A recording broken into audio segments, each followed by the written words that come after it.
these are the advantages of DSP over analog signal processing. One is the flexibility that we already studied in the previous class.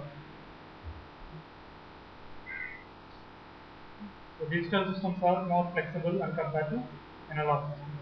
As we need not change the entire hardware to change the function. Okay, so we can perform different operations.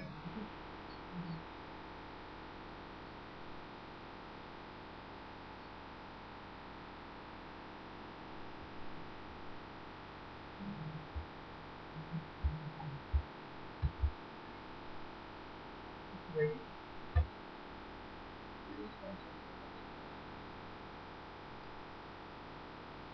Switch off. Switch off.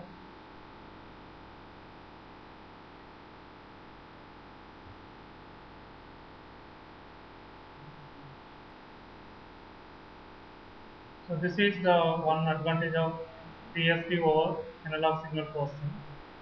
And another one is accuracy. So DSP systems produce more accurate results. Actually, here, if you want more accuracy, the wavelength must be more. Take for example, in the case of microprocessors, we have 8-bit microprocessor, 16-bit microprocessor, 32-bit, 64-bit microprocessor is also available. So if the wavelength is increased, definitely the accuracy of the system will also increase. The accuracy of the DSP processor will also increase. And one more thing, we are not using any components like resistor, capacitor. So definitely the accuracy will be more. We are not using the tolerance parameter or the equipment, or the components with some tolerance. So that's why the digital systems are more accurate when compared to analog systems. Another one is processing is very easy.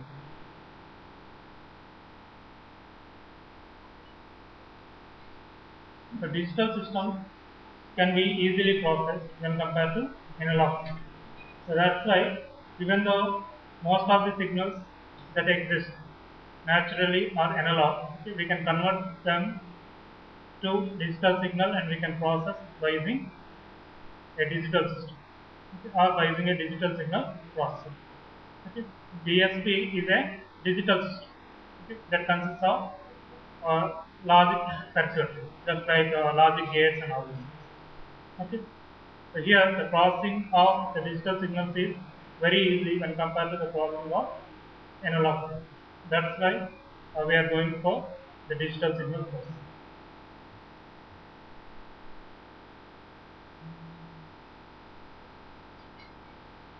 So we can easily store the digital signals. And one more thing, the memory that is required to store the digital signals can be made very less by compressing the digital signal.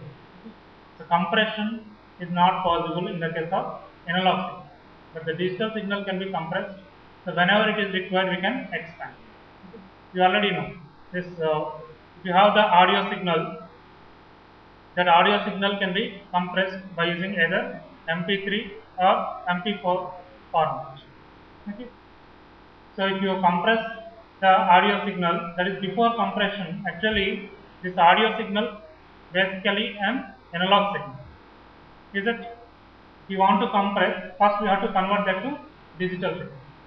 So once we have the digital equivalent of the analog signal, then we can use any compression technique and we can compress it.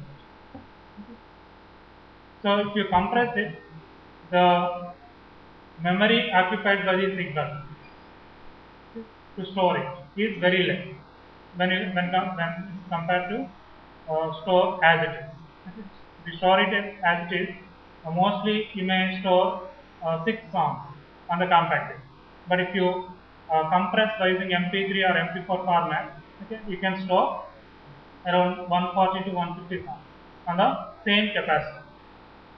Okay, therefore the storage is very easy.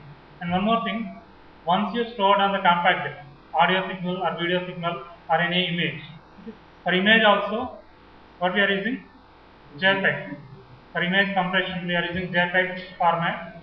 So the image can be compressed and can be stored in less memory. So that's why the commercially available digital cams uh, have very less memory. Okay, maximum 10 MB, okay, or 100 MB. Of course, we can extend the memory also by placing a memory card, but those devices will not store the images in the analog form. Okay. First, the image will be converted to digital form, and then that can be compressed either by using JPEG or JPEG 2000. Similarly, the video signal can be compressed by using MPEG. Okay. MP is the compression technique, okay, for video signals. So therefore, by compression, the memory that is required to store the signal is very less, and we can easily store it. And one more thing, if you store these signals on the CD after compression, whenever it is required, you can expand. Okay. And we can retrieve the original audio signal file. Okay. So you are buying the CD and you are listening to the music. Okay. The actual, see on the CD, the song is in the form of digits, okay, ones and zeros. But when you place that in the music system, okay, it will produce the equivalent audio signal. Okay, because we cannot hear to the display. Can you hear ones and zeros? We cannot. We cannot recognize. But we can convert back to the digital signal, analog signal, and we can listen. Therefore, reproduction is possible. Faithful reproduction is possible after compression and then expansion. We can expand the compressed signal whenever it is required. So therefore, the music system consists of a decoder, okay, that will decode or it will expand the signal. Okay. Understood?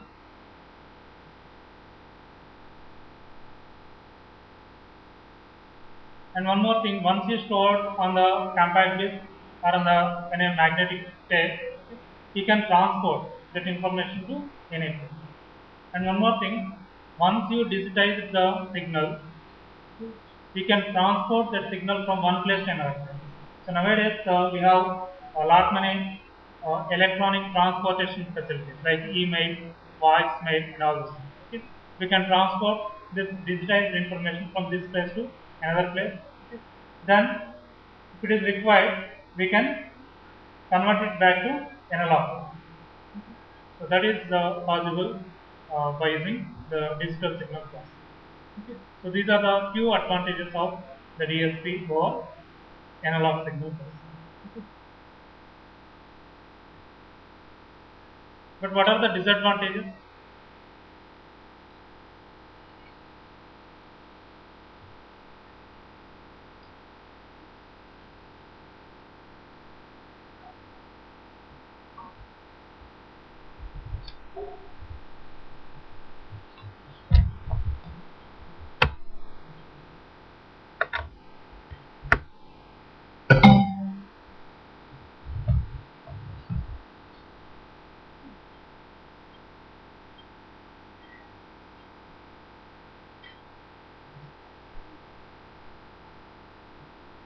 Now we see some limitations of DSP.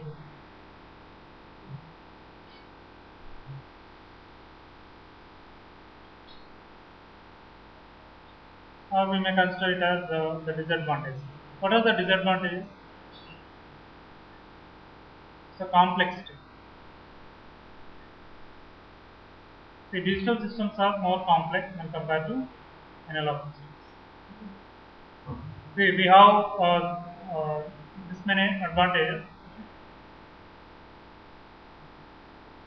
and one more advantage is the last one, cost effect. Due to the advent of VLSI technology, the cost of the digital systems is digital ICs is very less. Therefore, the cost is one more factor. So therefore, you can go for the DS and compare. But one disadvantage is the complexity. What are the limitations? Can you guess? So one limitation is, so we are sampling an analog signal. After sampling, the sampled signal should be given to the ADC, analog to digital converter. ADC takes one sample and converts that sample to equivalent digital signal, okay, or equivalent digit, either 1 or 0, okay, based on the amplitude of this sample. Here, if the ADC is performing the conversion, it will not take new sample. Okay. Take for example, this is one sample, this is another sample. Now that the first sample is fed to the ADC, analog to digital converter. Here the analog to digital converter will take some time to convert. This is called the conversion time. I think we might have studied the ADC. The ADC or DAC has the conversion time. It won't convert the signal immediately. Okay? It will take some time. So here he has taken the first sample and converting. So during the conversion process, it will not allow the other sample to come in. Okay. Then what you have to do? If you are taking these samples at very fast rate, the samples are taken at very fast rate, and those samples are fed to the analog to digital converter. It may not perform the conversion because for conversion it takes certain time. First we have to give the sample. Okay. After conversion, then we have to give the second sample. Until that, what we have to do? We have to hold the second sample. First sample is given while conversion of the first sample to the digital bit. Okay. We need to hold the second sample. While performing the conversion on the second sample, we need to hold the third sample. Right. Therefore, sampling and holding will be somewhat difficult. Okay. So that is the one limitation. So if the sampling rate is more, if fs is more, okay, we need to sample at that rate, and one more thing, we need to hold until the ADC converts that sample to the digital equivalent. Okay.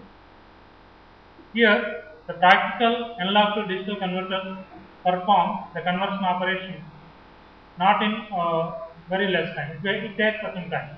Okay. Of course, maybe in millisecond or microsecond, but it is very much time for electronics. Okay. So that's why the speed of the ADC is the one limitation of digital signal processing. Similarly, the speed of the DAC also.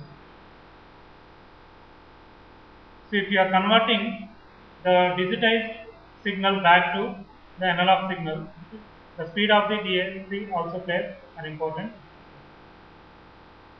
That is the one limitation. And another one is the frequency of operation. The signal frequency is very high.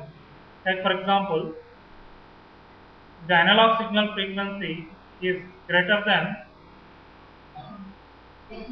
1 gigahertz. The analog signal frequency is greater than 1 gigahertz. It will be difficult to sample that signal, because if the signal frequency is 1 gigahertz, how fast it will vary? It is very fast. You can see, if you take the 50 hertz sinusoid, it vary like this. Okay. If you take 1 kilohertz sinusoid, it vary like this. Okay. If it is 10 kilohertz, varies in most fast manner. If it is 1 gigahertz, it is very fast. The signal is varying at very fast rate. Taking the samples is difficult, okay, and conversion is also difficult. Okay. And one more thing, we have a digital system, the DSP, is the digital system, digital signal processor, just like the microprocessor. If the input signal frequency is greater than or equivalent to 1 GHz, it may not perform the operation on that particular 1 GHz. Therefore, there is a frequency limitation. So that's why for all practical purposes, the maximum frequency that can be processed by using a digital signal processor is 10 MHz. Okay. For all practical purposes, the maximum frequency that can be processed by the DSP, that is, if the signal frequency is less than or equivalent to 10 MHz, then the DSP can process that signal. Otherwise, it can't. Why? Because that much speed cannot be attained by the digital systems that are available nowadays. Okay. Understood?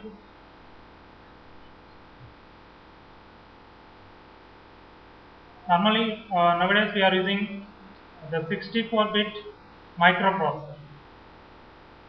64-bit microprocessor for very advanced applications. Okay. I think you might have heard about this Aibo robot. Have you heard about this? The robot dog. It's very famous pet in Japan. Okay. So in this robot, a 64-bit processor is used. 64-bit DSP processor is used.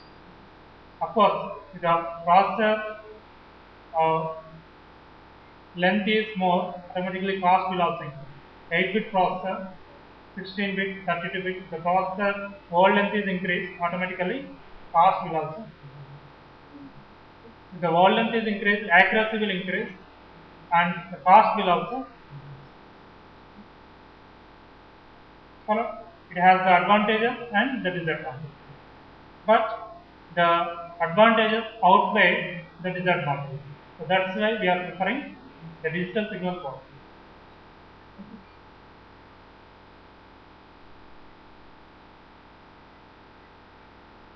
If you want, I will show that robot to you.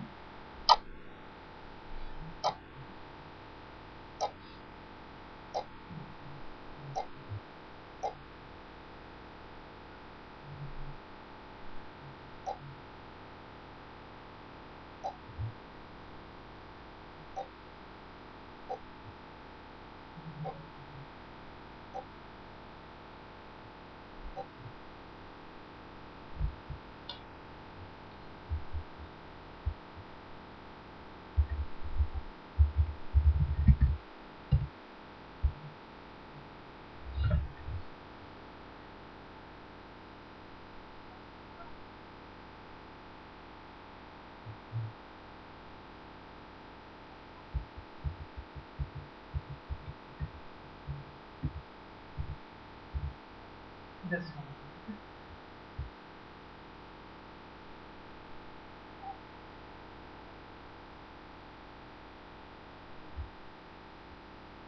So this is Sony Aibo Robo. It's a robot dog. It uses 64-bit RISC processor. Follow? And others also there. And this is the DVD player. In the DVD player also we are using the 32-bit microprocessor. The DSP. See, the best example of the digital signal processor is microprocessor. And in the MP3 player, this is the MP3 player. Okay, it also uses 32-bit microprocessor. And GPS receiver, global positioning system. Nowadays we are using this GPS receiver, GPS technology for exactly locating the vehicle position. I think recently the terrorists, they also used this GPS technology. And this is Mars Sojourner rover. Okay, it is an 8-bit. It is using 8-bit Intel microprocessor, 8084 microprocessor. that you are studying now. This is the robot sent onto the mouse.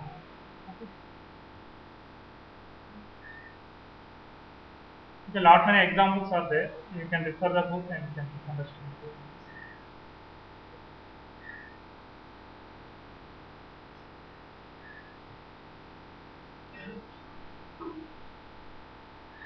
I think this introduction is more than sufficient.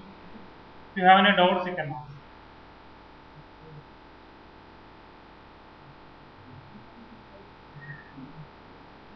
So otherwise, tomorrow we start with the discrete time signal directly. Discrete time signals and signals.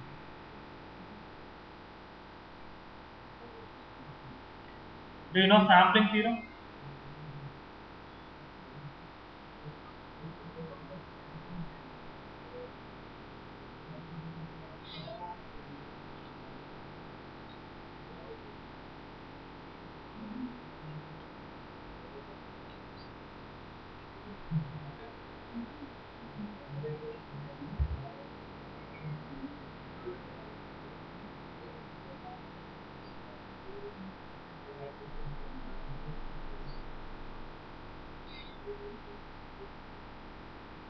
Okay, I briefly introduce the sampling theorem.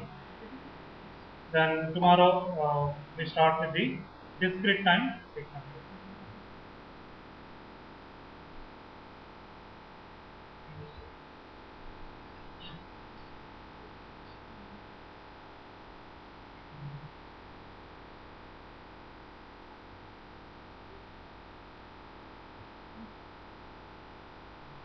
So let we have a continuous time signal x of t.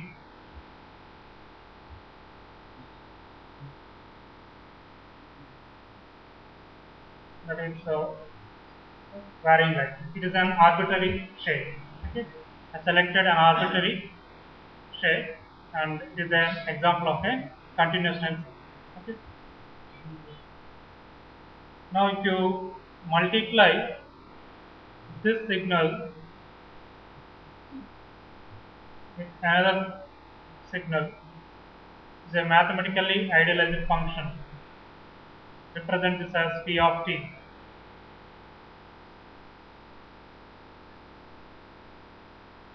That this is Ts, 2Ts, 3Ts, this is 4Ts, 5Ts. The spacing between these values is same, that equivalent to Ts. This will be minus Ts. Please don't run out.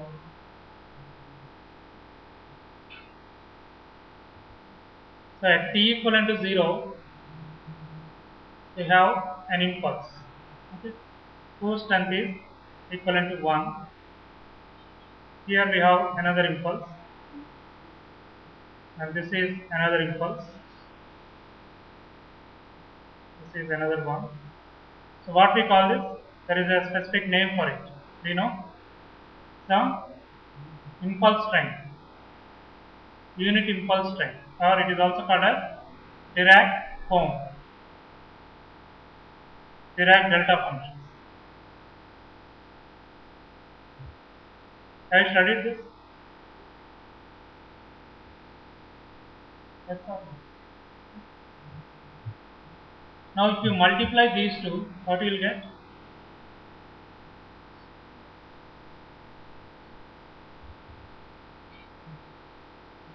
Multiply the two functions. Let s of t is equivalent to the product of these two. See, x of t is the analog signal, and p of t is a mathematically idealized function called as the Dirac form.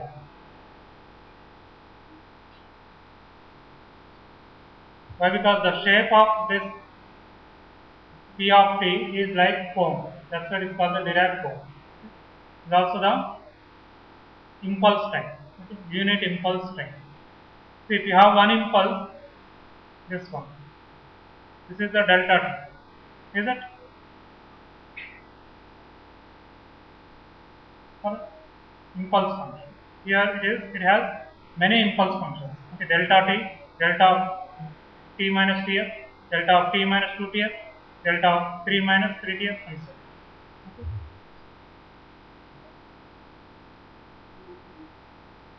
What will the, see, if you multiply these two, what will you get? So for that, this can be written as x of t into the p of t can be written as sigma n equivalent to minus infinity to plus infinity delta of t minus nt.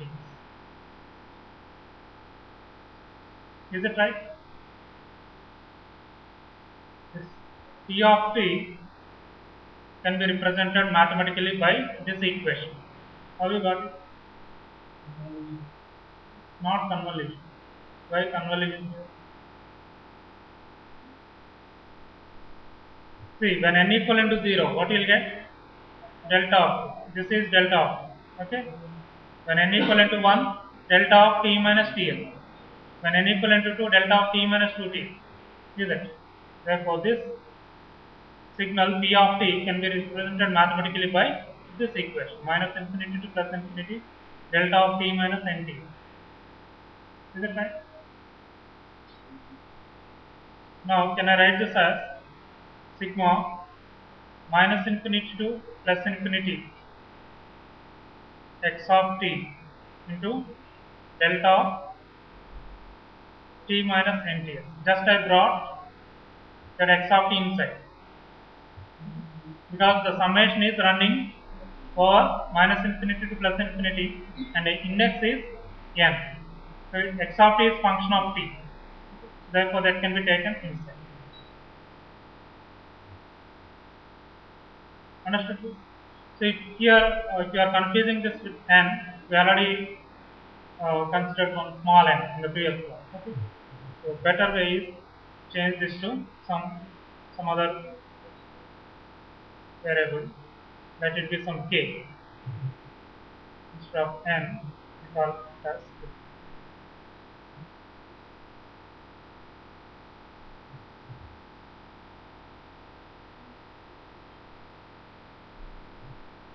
Is it right? You know this relation x of t into delta of t minus t naught is equivalent to how much?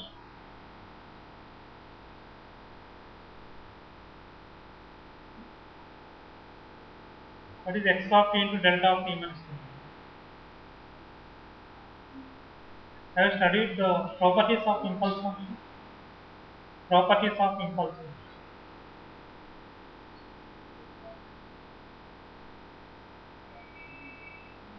Say yes or no. Don't know. What is this? This is equivalent to x of t naught into delta of t minus t naught. This is called the shifting property. Not shifting, shifting. Shifting property of impulse function. What is the area under impulse function? Area under impulse function. 1. So this is called the shifting property of the impulse function. Not studied shifting property. Okay, we remember it. Okay. The shifting property of impulse, according to the shifting property of impulse function, x of t multiplied with delta of t minus t naught can be written as x of t naught into delta of t minus t naught. Why? Because, see, what about delta of t minus, what do you mean by delta of t minus t naught? Delta of t minus t naught exists only at t equivalent to t naught. Okay. For remaining values, it is 0. So if you multiply x of t with delta of t minus t naught, the product is non-zero at t equivalent to t naught. For remaining values, it will be 0. Therefore, x of t into delta of t minus t naught is equivalent to x of t naught into x of t minus t. The product exists only at t equivalent to t. Why? Because delta of t minus t naught is equivalent to 0 for t not equivalent to t naught. Is it? Now, if you use this property, this can be written as minus infinity to plus infinity. This will be, see, delta of t minus t naught. Instead of t naught we have kts into delta of t minus t.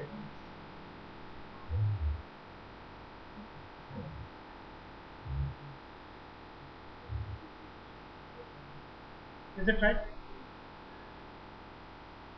So this is the product of x of t and t of t. Now, when k is 0, what is s of t? When k equivalent to 0, s of t is x of 0 into delta of t. Is it? So what do you mean by x of 0? See, this value is the x of 0.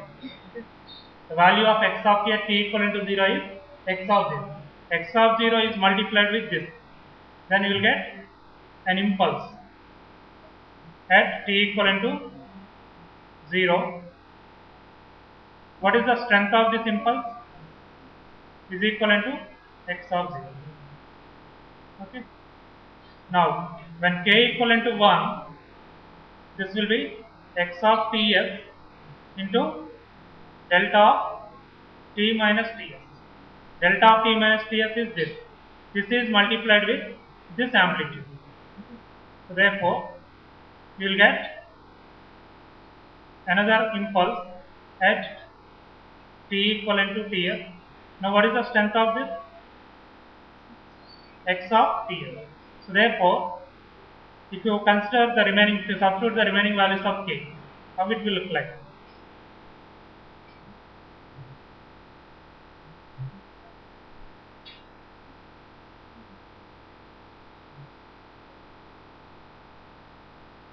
We have one more here, another one here.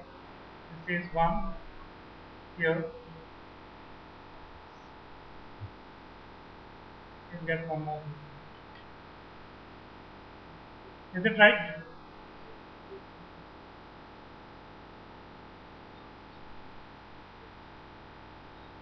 See, what is that dotted line indicates?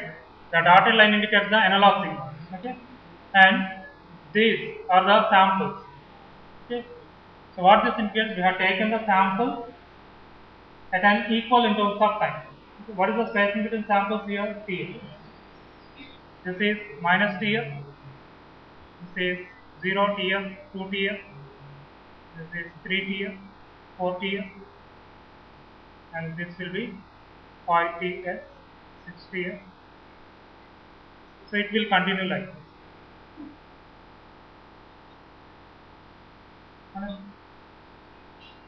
Now, what is the difference between this signal and this signal? See, this signal is a continuous function of time.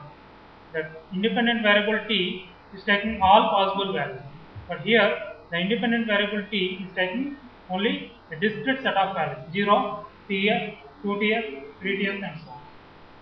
So that's why this signal is called as discrete time signal. This is the continuous time signal. This is the discrete time signal. So we obtain a discrete time signal by multiplying the continuous time signal with a Dirac point, okay, or impulse time. So this process of converting a continuous time signal to discrete time signal is called as sampling. Okay. So here this Ts, the spacing between the samples, is called as sampling period. See, is it periodic? Is this periodic? Is this Dirac form periodic? It is periodic because it is repeating at an equal interval of time. The same impulse is repeating. It is periodic. Okay. P of t is equivalent to P of t plus Ts. Okay. What about this? Here we multiplied this C of t with a periodic impulse time. So that's why the spacing between the samples that we obtained is Ts, and this Ts is called the sampling period or sampling interval.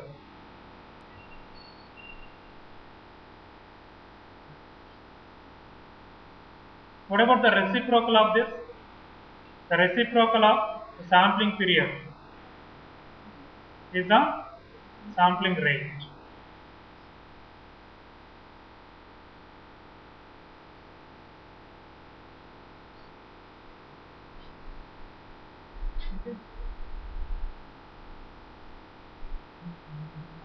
Fs is the sampling rate, which is the reciprocal of sampling period.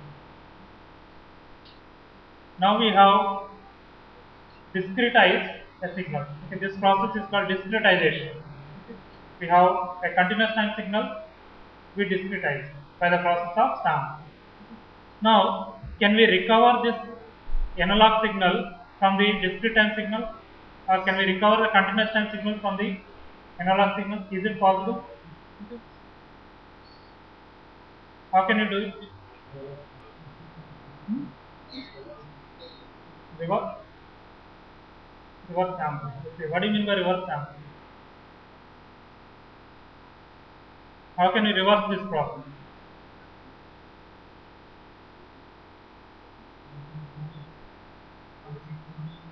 Function. Okay, somewhat right. Okay, by using sinc function, what you do? Okay, what you said is right. And what you have to do? Using sinc function.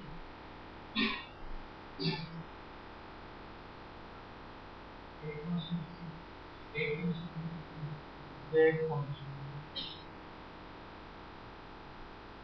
So in the next class, we saw that by transmitting this S of t. What is S of t here? S of t is the sample signal. Okay. You transmit the sample signal through a low pass filter. Okay. We can obtain the continuous time signal back.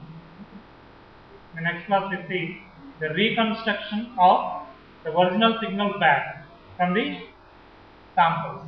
Okay. So according to the sampling theorem, a continuous time signal that is band limited can be sampled at the rate of fs, and from the knowledge of samples we can reconstruct the original signal path, original analog signal path. Okay. If the Nyquist criteria is satisfied, that is, the sampling rate must be greater than or equivalent to 2fm. What is fm here? Fm is the highest frequency component that present in the continuous time signal.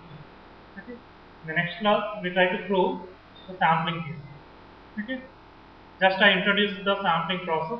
Okay. In the next class, we prove the sampling theorem and see how we can reconstruct the original continuous time signal back from the knowledge of sample. Once again, I repeat, any continuous time band limited signal can be sampled at the rate of fs, okay. And from the knowledge of these samples we can reconstruct the original signal back by transmitting that sample signal through a low pass filter, provided that the sampling rate fs must be greater than or equivalent to 2f, where fm is the highest frequency component that present in the continuous time. Understood this? So we will continue in the next class.